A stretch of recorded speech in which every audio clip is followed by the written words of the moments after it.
പിന്നെ കിച്ചണിലൊക്കെ ആവുന്ന സമയത്ത് ഞാൻ ഈ പഠിച്ച കാര്യങ്ങൾ മൈൻഡിൽ റിവൈസ് ചെയ്തുകൊണ്ടിരിക്കുമായിരുന്നു. അതായത് പിന്നെ എവിടെയെങ്കിലും ഇപ്പോൾ കാറിൽ പോയിക്കൊണ്ടിരിക്കുകയാണെങ്കിലും നമ്മൾ കാണുന്ന പൈപ്പ്സിൻ്റെ പരസ്യങ്ങളൊക്കെ ഉണ്ടാവുമല്ലോ. അപ്പോൾ ആ പൈപ്പ്സിനെ പറ്റി നോക്കും. അതായത് എൻ്റെ മൈൻഡിൽ ഇത് ഈ ഒരു എക്സാം പാസ്സാവുക എന്നുള്ളതിനേക്കാളും ആ ഇൻ്റർവ്യൂ എത്തുക എന്നുള്ളതായിരുന്നു. സത്യം പറഞ്ഞാൽ ഈ I+ൻ്റെ ഒരു വീഡിയോ കണ്ടായിരുന്നു ഞാൻ. അതിലൂടെയാണ് ഇതൊരു പഠിപ്പിക്കുന്ന പോസ്റ്റാണ് എന്നൊക്കെ ഞാൻ അറിഞ്ഞത്.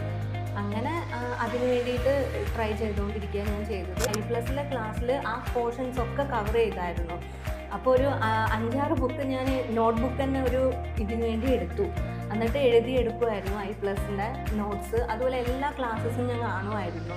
പല പ്രശ്നങ്ങളും എനിക്കുണ്ടായിരുന്നു. ഒരു കുഞ്ഞുണ്ട്, അവൻ്റെ കാര്യങ്ങൾ നോക്കണം, ഞാനും ഹസ്ബൻഡും മാത്രമാണ് വീട്ടിൽ. പക്ഷേ ഞാനൊരു ടൈം ടേബിൾ സത്യം പറഞ്ഞാൽ സെറ്റ് ചെയ്ത് വെച്ചായിരുന്നു. മോർണിംഗിൽ എൻ്റെ എല്ലാ പണികളും തീർക്കും. ഹസ്ബൻഡും മോനും പോയി കഴിഞ്ഞാൽ ഫുൾ ടൈം സത്യം പറഞ്ഞാൽ പഠിത്തം തന്നെയായിരുന്നു ഈവനിങ് വരെ.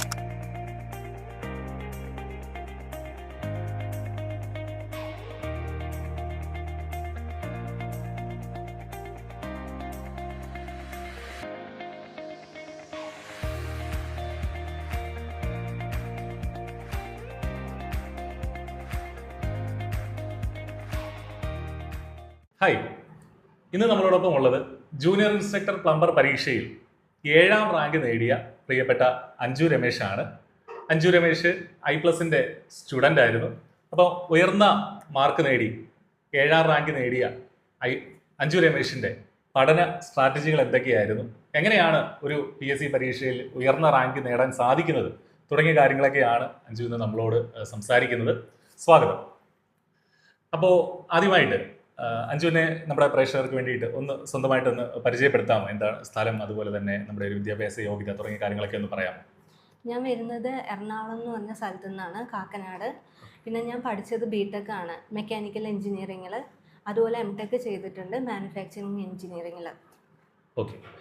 എങ്ങനെയാണ് നമ്മൾ ഈ ഒരു PSC പഠനത്തിലേക്ക് എത്തുന്നത്? ഒരു സർക്കാർ ജോലി നേടണം എന്നുള്ളൊരു ആഗ്രഹത്തിൻ്റെ പുറത്താണല്ലോ നമ്മൾ ഇതിലേക്ക് എത്തുന്നത്. അല്ലെങ്കിൽ എങ്ങനെയാണ്, എത്രാമത്തെ ഒരു പരീക്ഷയാണ് നമ്മുടെ ഈ ജൂനിയർ ഇൻസ്ട്രക്ടർ പ്ലംബർ എന്നൊക്കെയുള്ളതെന്ന് പറയാമോ? ഞാൻ സത്യം പറഞ്ഞാൽ എൻ്റെ ഒരു കസിൻ വഴിയാണ് ഇതിലേക്ക് എത്തുന്നത്. അവൾ കുറേ കാലമായിട്ട് ഇതിലോട്ട് PSCക്ക് വേണ്ടി പഠിക്കുന്നുണ്ടായിരുന്നു. ആ ടൈമിൽ ഒരു കൊറോണ പീരീഡ് ആയിരുന്നു. അപ്പോൾ അവൾ എന്നോട് പറഞ്ഞു ഓൺലൈനായിട്ട് കോച്ചിങ് എടുക്കാൻ വേണ്ടിയിട്ട്. അപ്പോൾ ഒരു LDC എക്സാമിൻ്റെ ടൈമായിരുന്നു. അപ്പോൾ ആ സമയത്ത് ഒരു 3 months ക്രാഷ് കോഴ്സ് ഞാൻ ചെയ്തു. അപ്പോൾ അതിൽ പ്രിലിംസിൽ കയറുകയും മെയിൻസ് എനിക്ക് എഴുതാൻ പറ്റാതെ ആവുകയും ചെയ്തു. അങ്ങനെ വിഷമിച്ചിരിക്കുന്ന ഒരു സമയത്താണ് ഈ പ്ലംബറിൻ്റെ പോസ്റ്റ് വന്നത്.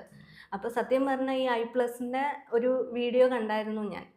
അതിലൂടെയാണ് ഇതൊരു പഠിപ്പിക്കുന്ന പോസ്റ്റാണ് എന്നൊക്കെ ഞാൻ അറിഞ്ഞത്. അങ്ങനെ അതിന് വേണ്ടിയിട്ട് ട്രൈ ചെയ്തുകൊണ്ടിരിക്കുക ഞാൻ ചെയ്തത്. പിന്നെ പഠനം എന്ന് വെച്ചാൽ ഞാൻ നിർത്തിപ്പോയില്ല എന്നുള്ളതാണ് സത്യം. പല പ്രശ്നങ്ങളും എനിക്കുണ്ടായിരുന്നു. ഒരു കുഞ്ഞുണ്ട്, അവൻ്റെ കാര്യങ്ങൾ നോക്കണം, ഞാനും ഹസ്ബൻഡും മാത്രമാണ് വീട്ടിൽ. പക്ഷേ ഞാനൊരു ടൈം ടേബിൾ സത്യം പറഞ്ഞാൽ സെറ്റ് ചെയ്ത് വെച്ചായിരുന്നു. മോർണിംഗിൽ എൻ്റെ എല്ലാ പണികളും തീർക്കും. ഹസ്ബൻഡും മോനും പോയി കഴിഞ്ഞാൽ ഫുൾ ടൈം സത്യം പറഞ്ഞാൽ പഠിത്തം തന്നെയായിരുന്നു ഈവനിങ് വരെ. പിന്നെ ഇടയ്ക്ക് ബോറടിക്കുന്ന ഒരു സമയം വരുന്ന സമയത്ത് മാത്രം എന്തെങ്കിലും ഒരു പാട്ട് കേൾക്കുമോ എന്തെങ്കിലും ചെയ്യും. പക്ഷെ എൻ്റെ ലക്ഷ്യം എന്ന് പറയുന്നത് എപ്പോഴും ഇതിന് വേക്കൻസി കുറവായതുകൊണ്ട് ഒരു അതിലെങ്ങനെയെങ്കിലും എത്തിപ്പെടുക എന്നുള്ളതായിരുന്നു. അപ്പോൾ ഫുൾ ടൈം ഞാൻ പഠിക്കുന്നതാണ് ചെയ്തുകൊണ്ടിരുന്നത്. ശരി. അപ്പോൾ I+ൻ്റെ വീഡിയോയിലൂടെയാണ് ഈ കോഴ്സിനെ കുറിച്ചുള്ള ഒരു അവബോധം ഉണ്ടായത് എന്ന് കേട്ടതിൽ സന്തോഷമുണ്ട്. അപ്പോൾ നമുക്കറിയാം, വലിയ കോമ്പറ്റീഷൻ ഉള്ള ഒരു പരീക്ഷയാണ് ഈ പറഞ്ഞ ജൂനിയർ ഇൻസ്ട്രക്ടർ പ്ലംബർ എന്നുള്ളത്. പ്രത്യേകിച്ചും സിവിൽ വിങ്ങിലും മെക്കാനിക്കൽ വിങ്ങിലും ഒക്കെ ഉള്ള ഉദ്യോഗാർത്ഥികൾക്ക് എഴുതാൻ പറ്റുന്ന ഒരു പരീക്ഷയും കൂടാണ്. അപ്പോൾ ഈ ഒരു കോമ്പറ്റീഷൻ അതിജീവിക്കാനായിട്ട്, അല്ലെങ്കിൽ നമ്മുടെ സിലബസ് നോക്കിക്കഴിഞ്ഞാൽ എങ്ങനെയാണ് നമ്മൾ ആ ഒരു സിലബസ് കവർ ചെയ്തെടുത്തത്? ഒരു ദിവസം ഇത്ര മണിക്കൂർ പഠിക്കുമായിരുന്നോ? അങ്ങനെ എന്തെങ്കിലും ഒക്കെ ഉണ്ടായിരുന്നോ സ്പെഷ്യലായിട്ട്? സിലബസ് എന്ന് വെച്ചാൽ ഞാൻ ശരിക്കും മെക്കാനിക്കൽ ആയതുകൊണ്ടായാലും മെക്കാനിക്കലെ കുറേ ടൂൾസ് ഉണ്ടായിരുന്നു. അപ്പം അതാദ്യം ഞാനൊന്ന് കവർ ചെയ്യുകയാണ് ചെയ്തത്. ടൈം ടേബിൾ എന്ന് പറഞ്ഞാൽ ആദ്യം ഫസ്റ്റ് ആ സിലബസിലെ ഫസ്റ്റ് മോഡ്യൂൾ തന്നെയാണ് എടുത്തത്. എന്നിട്ട് അതൊരു 1 week ഞാൻ കവർ ചെയ്യുന്ന പോലെ എടുത്തു. അതായത് Monday to Friday എടുക്കും. ബാക്കി 2 ദിവസങ്ങൾ റിവിഷൻ നടത്തും. വീണ്ടും പിന്നെ അടുത്ത മോഡ്യൂൾ കവർ ചെയ്യും. വീണ്ടും റിവൈസ് ചെയ്യും. സത്യം പറഞ്ഞാൽ ഈ ഒരു 5 days പഠിച്ചിട്ടുണ്ടെങ്കിൽ ബാക്കി ദിവസങ്ങൾ ഞാൻ റിവിഷനാണ് നടത്തിക്കൊണ്ടിരുന്നത്. കാരണം എത്ര പഠിച്ചാലും ചില കാര്യങ്ങൾ നമ്മൾ മറന്നു പോകും. അപ്പോൾ റിവൈസ് ചെയ്യുക, എത്ര പറ്റുമോ അത്രയും ചെയ്യുക. ഞാൻ അതാണ് മെയിനായിട്ട് ചെയ്തുകൊണ്ടിരുന്നത്. പിന്നെ ക്വസ്റ്റ്യൻ പേപ്പേഴ്സ് നല്ലോണം അറ്റൻഡ് ചെയ്തായിരുന്നു. ഇപ്പൊ ഈ I+ൽ തന്നെ അവര് കുറെ ക്വസ്റ്റ്യൻ പേപ്പേഴ്സ് ഇടുമായിരുന്നു. ശരി. അപ്പൊ ഇത് മുഴുവൻ ഞാൻ അറ്റൻഡ് ചെയ്തുകൊണ്ടിരിക്കുകയായിരുന്നു. ഇപ്പം ആ സിലബസിൽ ഇല്ലാത്തതാണെങ്കിൽ പോലും അറ്റൻഡ് ചെയ്ത് നോക്കുമായിരുന്നു എന്തെങ്കിലും ഇതുണ്ടോന്ന് അറിയാൻ വേണ്ടിയിട്ട്.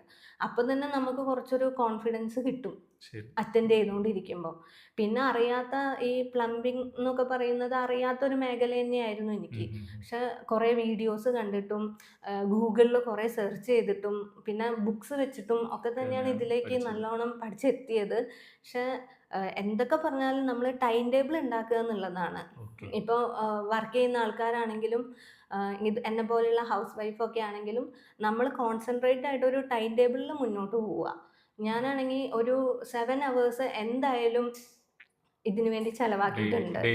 Daily 7 hours. പിന്നെ ബാക്കി സാറ്റർഡേ സൺഡേ വരുന്ന സമയങ്ങളിൽ 7ലേക്കാൾ കൂടുതലും ചെലവാക്കിയിട്ടുണ്ട്. പിന്നെ കിച്ചണിലൊക്കെ ആവുന്ന സമയത്ത് ഞാൻ ഈ പഠിച്ച കാര്യങ്ങൾ മൈൻഡിൽ റിവൈസ് ചെയ്തുകൊണ്ടിരിക്കുമായിരുന്നു. അതായത് പിന്നെ എവിടെയെങ്കിലും ഇപ്പോൾ കാറിൽ പോയിക്കൊണ്ടിരിക്കുകയാണെങ്കിലും നമ്മൾ കാണുന്ന പൈപ്സിൻ്റെ ഇത് എന്തെങ്കിലും ഒരു ഇതുണ്ടാവുമല്ലോ, പരസ്യങ്ങളൊക്കെ ഉണ്ടാവുമല്ലോ. അപ്പൊ ആ പൈപ്സിനെ പറ്റി നോക്കും. അതായത് എൻ്റെ മൈൻഡിൽ ഇത് ഈ ഒരു എക്സാം പാസ്സാവുക എന്നുള്ളതിനേക്കാളും ആ ഇന്റർവ്യൂ എത്തുക എന്നുള്ളതായിരുന്നു. അതായത് അവരെ ക്വസ്റ്റ്യൻസ് ചിലപ്പോൾ ഈ പൈപ്സിനെ പറ്റി ചോദിക്കും. അപ്പൊ അതിന്റെ ആൻസേഴ്സ് നമ്മൾ കണ്ടുപിടിക്കണം. അതായത് ഫുൾ ടൈം ഇതിലോട്ട് തന്നെ ആയിരുന്നു എൻ്റെ മൈൻഡ് സത്യം പറഞ്ഞാൽ. അപ്പോൾ വളരെ സിസ്റ്റമാറ്റിക് ആയിട്ട് നമ്മൾ പഠിച്ചു തുടങ്ങുന്നതിന് മുമ്പേ തന്നെ ഇന്റർവ്യൂ ചോദ്യങ്ങൾ വരെ വിഷ്വലൈസ് ചെയ്തിട്ടാണ് നമ്മൾ പഠിച്ചത്. അപ്പോൾ അത്രയും അഗ്രസീവായിട്ടുള്ളൊരു പഠനത്തിൻ്റെ ഫലമാണ് ശരിക്കും ഈ ഒരു റാങ്ക് എന്ന് പറയുന്നത് അല്ലേ. അപ്പോൾ പ്രത്യേകിച്ചും ഈ ഇപ്പോൾ ഒരുപാട് കരിയറിൽ ബ്രേക്കുള്ള അല്ലെങ്കിൽ PSCക്ക് വേണ്ടിയിട്ട് വീട്ടിലിരുന്ന് വീട്ടമ്മമാരായിട്ട് തയ്യാറെടുക്കുന്ന ഒരുപാട് വിദ്യാർത്ഥികൾക്ക് പ്രചോദനമാണ് അഞ്ജു. അപ്പോൾ ഈ ഒരു രീതിക്ക് നമുക്ക് പഠിക്കാൻ സാധിക്കുന്നതാണ്. അപ്പോൾ ഈ ഒരു ജേണിയിൽ I+ എങ്ങനെയായിരുന്നു നമ്മളെ സഹായിച്ചത്? സത്യം പറഞ്ഞാൽ ഈ I+ന്റെ വീഡിയോ കണ്ടിട്ടാണ് ഞാൻ ഇതിലേക്ക് വന്നതെന്ന് പറഞ്ഞല്ലോ. അത് കഴിഞ്ഞ് ഞാൻ ഇതിൻ്റെ ഈ കോഴ്സ് അറ്റൻഡ് ചെയ്തു. അറ്റൻഡ് ചെയ്യുന്ന സമയത്ത് ഒരുപാട് ഈ നിമിയുടെ ടെക്സ്റ്റ് ബുക്കായിരുന്നു ഇതിൽ ഫോളോ ചെയ്യേണ്ടിയിരുന്നത്. അപ്പോൾ എനിക്ക് കിട്ടിയ ടെസ്റ്റ് എന്ന് പറഞ്ഞാൽ പഴയ ടെസ്റ്റായിരുന്നു. അപ്പോൾ അതിൽ കുറേ പോർഷൻസ് ഇല്ലായിരുന്നു. അപ്പോൾ ഈ I+ലെ ക്ലാസ്സിൽ ആ പോർഷൻസ് ഒക്കെ കവർ ചെയ്തായിരുന്നു. അപ്പോൾ ഒരു 5-6 ബുക്ക് ഞാൻ നോട്ട് ബുക്ക് തന്നെ ഒരു ഇതിനു വേണ്ടി എടുത്തു. എന്നിട്ട് എഴുതിയെടുക്കുമായിരുന്നു I+ന്റെ നോട്ട്സ്. അതുപോലെ എല്ലാ ക്ലാസ്സസും ഞാൻ കാണുമായിരുന്നു. ഇനി എനിക്ക് ഇപ്പോൾ ഉച്ച നേരത്തൊക്കെ ആണെങ്കിൽ നമുക്ക് ചിലപ്പോൾ ഉറക്കം വരുന്നതൊക്കെ ഒരു ടൈമായിരിക്കും. അപ്പോൾ ആ ടൈമിലാണ് കൂടുതൽ ഞാൻ ഈ ക്ലാസ്സസ് കണ്ടുകൊണ്ടിരുന്നത്. അപ്പോൾ ആ സമയത്ത് ഫുൾ നോട്ട്സ് കവർ ചെയ്യുമായിരുന്നു ഞാൻ. പിന്നെ കുറേ ക്വസ്റ്റ്യൻ പേപ്പേഴ്സ് ഉണ്ടാവും, അതൊക്കെ അറ്റൻഡ് ചെയ്യുമായിരുന്നു. അതുപോലെ എടുത്തു പറയേണ്ടത് എന്താന്ന് വെച്ചാൽ എന്നെ ഇടയ്ക്കിടയ്ക്ക് കോണ്ടാക്ട് ചെയ്യായിരുന്നു. പഠനം എങ്ങനെയായി, എന്തൊക്കെയുണ്ട് എന്നൊക്കെ ചോദിച്ചിട്ട്. അതൊക്കെ വലിയ കാര്യമായിട്ട് എനിക്ക് തോന്നിയിട്ടുള്ളത്. ഇതിലേക്ക് എത്താൻ വേണ്ടിയിട്ട് നല്ലോണം മോട്ടിവേറ്റ് ചെയ്യായിരുന്നു. മാത്രമല്ല നമ്മള് പരീക്ഷ വരെയും MCQ ഡിസ്കഷൻസും പിന്നെ ഇന്റർവ്യൂ സമയത്താണെങ്കിലും എനിക്ക് അതിന് മുന്നേ ഒരു ക്ലാസ് വെച്ചായിരുന്നു. എന്നിട്ട് ആ ഇന്റർവ്യൂവിന്റെ എന്തൊക്കെയുണ്ട് എന്നുള്ള കാര്യങ്ങൾ കൂടുതലും ടെൻഷനാണല്ലോ നമുക്ക് ഉണ്ടാവുക.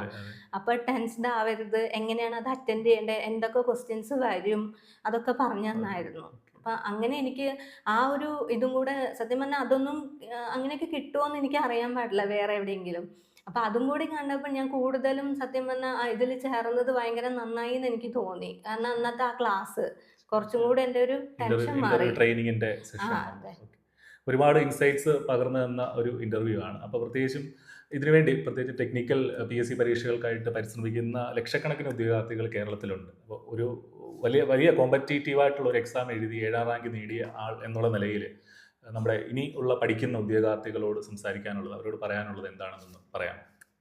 സത്യം പറഞ്ഞാൽ നമ്മൾ തിരിഞ്ഞു ഓടരുത് എന്നാണ് എനിക്ക് പറയാനുള്ളത്. ഒരുപാട് പ്രശ്നങ്ങൾ ഉണ്ടാവും, നമുക്ക് നെഗറ്റീവ് പറയുന്ന പലരും ഉണ്ടാവും. ഇത് കിട്ടില്ല, PSC ഒരിക്കലും കിട്ടാത്ത കാര്യമെന്ന് പറയുന്നവരുണ്ടാവും. പക്ഷെ അതൊന്നും കേൾക്കാൻ നിൽക്കരുത്. നമ്മൾക്ക് എന്താണോ അത് ഫോക്കസ് ചെയ്യുക. അതുപോലെ ടൈം ടേബിൾ എന്ന് പറഞ്ഞാൽ ഇത് എപ്പോഴും ഉണ്ടാക്കിയെടുക്കുക. എപ്പോഴും നമ്മൾ എയിമായിരിക്കണം. ഈ ജോലി ഇല്ലെങ്കിൽ പിന്നെ വേറൊന്നുമില്ല എന്നുള്ളൊരു ലക്ഷ്യത്തിലേക്ക് നമ്മളെ മനസ്സുകൊണ്ടേ എത്താൻ തീരുമാനിക്കണം. അല്ലാതെ ഒരു പകുതിക്ക് വഴിക്ക് വെച്ചിട്ട് എന്തിലോട്ടും പിന്മാറി ഓടുക. അതുപോലെ ഞാൻ മാക്സിമം ഫങ്ഷൻസ് അങ്ങനത്തെ കാര്യങ്ങളൊക്കെ അവോയ്ഡ് ചെയ്തായിരുന്നു എൻ്റെതായ. അതുപോലെ സോഷ്യൽ മീഡിയാസ് അതൊക്കെ അവോയ്ഡ് ചെയ്തായിരുന്നു. ഫുൾ ടൈം ഈ പഠനം, നമ്മളെ ലക്ഷ്യം എന്താണോ ഒരു ഗവൺമെൻറ് ജോലിയാണ്, സേഫ് ആവുക എന്നുള്ളതാണ്.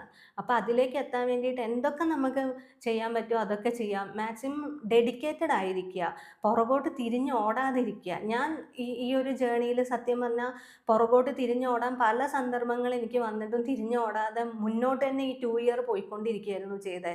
വിട്ടുകൊടുത്തതേ ഇല്ല. അതുകൊണ്ടാണ് ഈ 7th റാങ്ക് സത്യം പറഞ്ഞാൽ എനിക്ക് ലഭിച്ചത്. അതുകൊണ്ട് നിങ്ങളും മുന്നോട്ട് പോവുകയാണ് ചെയ്യേണ്ടത്.